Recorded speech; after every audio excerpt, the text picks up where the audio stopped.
అలా ఈ ఎస్ఐబి ఏం చేసిందంటే నేను మళ్ళీ చెప్తున్నా, కేవలం ఈ ఫోన్ ట్యాపింగ్ రాజకీయ నాయకుల యొక్క వ్యవహారాలు తెలుసుకోవడం, వాళ్ళని అడ్డుకునే ప్రయత్నం చేయడం అనుగొదొక్క ప్రయత్నం చేయడంతో పాటు చాలా మంది వ్యాపారస్తుల ఫోన్ కూడా ట్యాప్ చేసిన వీళ్ళు.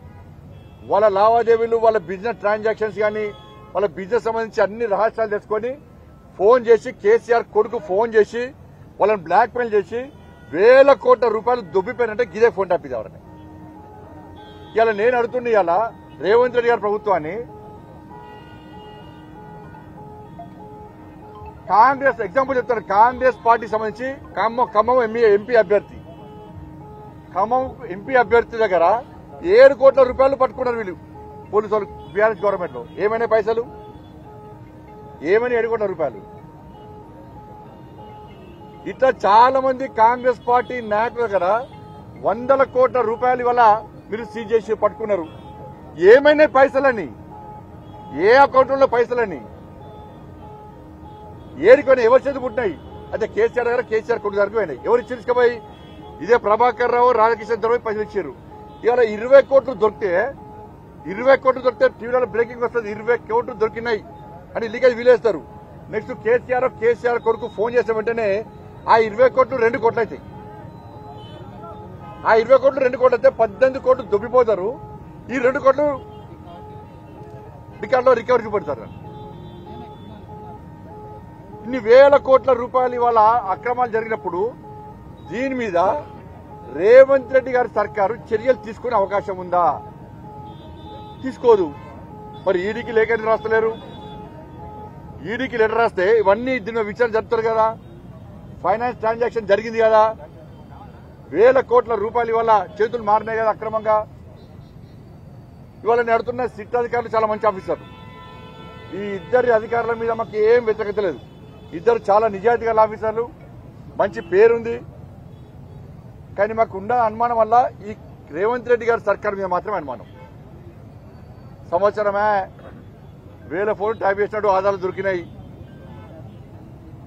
మీకు ఎన్ని సంవత్సరాలు నడుపుతారు దీన్ని? ఇంకా ఎన్ని సంవత్సరాలు నడుపుతారు దీన్ని? కమిషన్లు ఇస్తారా, టైం పాస్ చేస్తారా? కమిషన్లు రిపోర్ట్ ఇచ్చాక ఎవరు చర్య తీసుకోలేదా? ఇన్ని సంవత్సరాలకి సంవత్సరం దాటింది, ఏ ఒక్క రాజకీయ నాయకుల మీద అరెస్ట్ చేసిరా మీరు? కేసీఆర్ గారిని, కేసీఆర్ కుటుంబం మీద చర్యలు తీసుకుని అరెస్ట్ చేసిరా ఎవరైనా? ఎందుకంటే ఇద్దరు ఒకటే. నేను ఈ అధికారులు అడుగుతున్నా, ఇవాళ ప్రభుత్వం అడుగుతున్నా, ముఖ్యమంత్రి గారు ఫోన్ ట్యాప్ చేశారు కదా, ముఖ్యమంత్రి గారిని పిలిచి విచారణ చేసే దమ్ము వీళ్ళకుందా, అధికారం వీళ్ళకుందా? సాక్షాత్తు జడ్జిల ఫోన్ ట్యాప్ చేశారు కదా, జడ్జిలను పిలిచి విచారణ చేసే అధికారం వీళ్ళకుందా?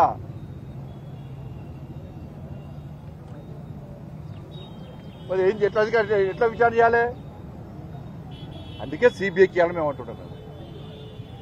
మీరు సిబిఐకి ఇవ్వకుంటే ఇదంతా తూతు మంత్రము.